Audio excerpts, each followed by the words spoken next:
한동훈 대표 오늘 정점식 정책위 의장과 직접 만난 것도 확인됐습니다. 서범수 총장 목소리 들어보시죠. 정의위 의장이 다녀가신 것 같네요. 보셨어요?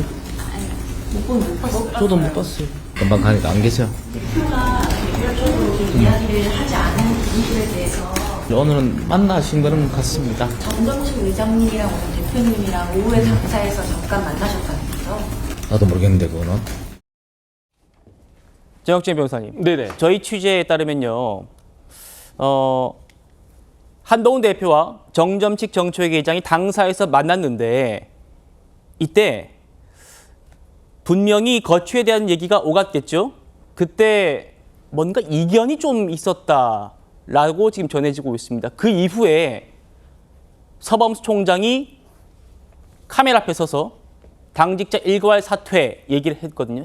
순서상으로 한동훈 대표와 정점식 정책위 의장이 먼저 만났어요. 이 자리에서 아마 한동훈 대표가 뭔가를 얘기했을 텐데 이견이 있었고 그 이후에 사무총장이 당직자 일괄 사퇴라는 공개 압박을 했습니다. 어떻게 좀 해석할 수 있을까요? 일단은 정점식 정책위 의장이 대통령과는 굉장히 가까운 사이로 알려지지 않았습니까?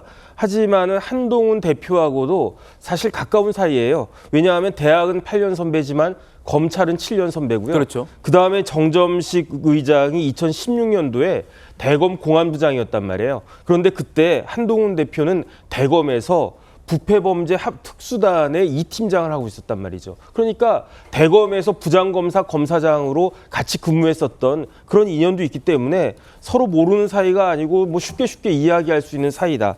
그런데 이견이 있었다라고 사람들이 생각할 수밖에 없는 게 만약 상식적으로 세술은 세부대 이런 이야기들이 사실 상식적인 이야기 아니겠습니까? 예. 그러니까 정점식 의장이 뭐 본인의 생각이든 아니면 다른 의견이든지 간에 어쨌든지 간에 사의를 표명하는 것이 그게 합리적인데 아직까지도 사의를 표명하지 않았다라고 하는 것은 뭔가가 좀 생각이 다른 부분들이 있지 않았을까. 그런데 정점식 의장은요, 제가 봤을 때 다른 정책위 의장들보다도 더 뭐라 그럴까 정당성이라고 할까 그런 부분들이 조금 였다라고 할 수 있는 게 첫 번째로 의원들에 의해서 선출된 그러한 정책위 의장이 아니고요, 옛날처럼. 네.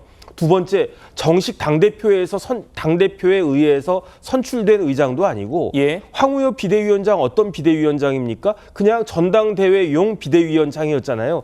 그러한 황우여 비대위원장에 의해서 5월 12일에 그 임명된 그런 정책위 의장이었기 때문에 그렇게 이 자리에 연연할 만한 그러한 정당성이 있나 이런 의심들을 가지고 있었는데 그럼에도 불구하고 끝까지 임기 1년을 지켜야 되겠다는 생각을 가졌었던 것이 아닌가. 그러니까 결국은 사무총장이 나와서 직접적으로 이런 그 이야기까지 한 것이 아닌가 그런 생각이 들고요. 예. 이 정도 됐으면 뭐 조만간 정점식 의장의 거취는 결정이 될 것 같은데 네. 그런데 그 모습이 너무 깔끔하지 못했다. 더군다나 한동훈 대표의 검찰 선배로서 선배다운 모습이었나 이런 또 비판을 받지 않을까 하는 생각이 듭니다. 네, 정점식 정책위 의장 거취 어떤 식으로든 결론 날 것 같습니다. 대통령 워딩을 다시 한번 좀 살펴봐드리겠습니다.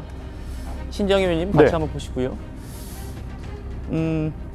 당 대표가 알아서 당직 개편하시라. 네. 당직 인선 마무리되고 정리되면 또 초청하겠다. 이 얘기는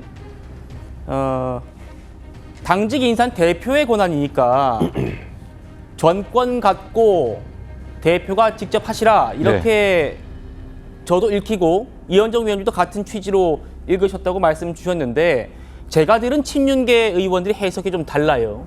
이렇게 지금 얘기를 했어요. 대통령은 원칙적인 말씀을 한 거다.